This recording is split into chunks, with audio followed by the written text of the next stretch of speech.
Hello everyone, welcome to my political journalism news channel. The story for today is Prime Minister Scott Morrison insists his government moved as quickly as it could to help flood-ravaged communities in northern New South Wales and southern Queensland and says any suggestion otherwise is a Labor attack point.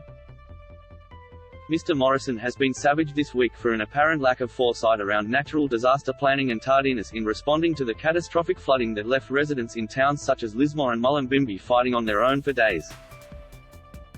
Some people in northern New South Wales had to wait on their roofs for days before being rescued from rising waters, or rely on neighbours and other community members for help, while essential supplies have been scarce as the gargantuan scale of the cleanup comes into focus.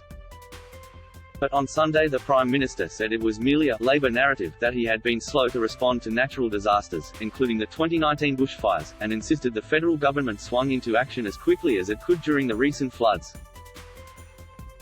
He said the Australian Defence Force and other agencies swung into action to assist the immediate and essential community response. I understand the frustration because in a disaster like I have seen up in Lismore, no response is ever going to be able to meet the overwhelming need, Mr. Morrison told Nine's Chris Ullman. We need the community response. That is the first response because the community is always going to be the first ones there. To deploy nationally positioned forces around the country, and mobilize them with the country, and mobilize them with the equipment and the heavy equipment and the supplying and the provisioning, that. You can't just turn that off and on. You are never going to have an ADF base sitting around the corner in every single town. Mr. Morrison also acknowledged the challenges of a rapidly changing climate, but instead of focusing on emissions reductions called for more dams and better management of fuel loads in forests. Dealing with climate change isn't just about getting emissions down, it's about resilience and adaptation, he said. You want to deal with resilience on bushfires, you have to do fuel load management.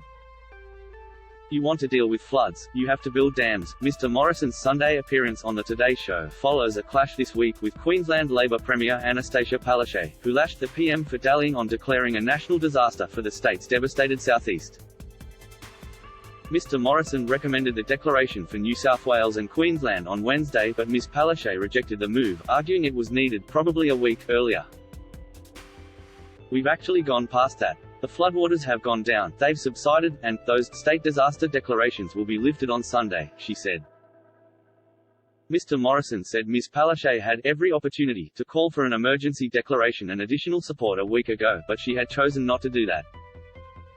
When asked on Sunday if a familiar pattern was emerging in regards his response to a crisis, including inaction and then blame shifting, Mr. Morrison shrugged off the criticism as Labor line. That is often the same chorus, from those who that didn't like how the last election went, he said of the suggestion. But what I do accept is that in every single one of these cases you learn many things. Now, was Australia quick to move on JobKeeper? Was Australia the first to move on borders when it came to the pandemic, in particular on China? We were criticised and told we were being racist.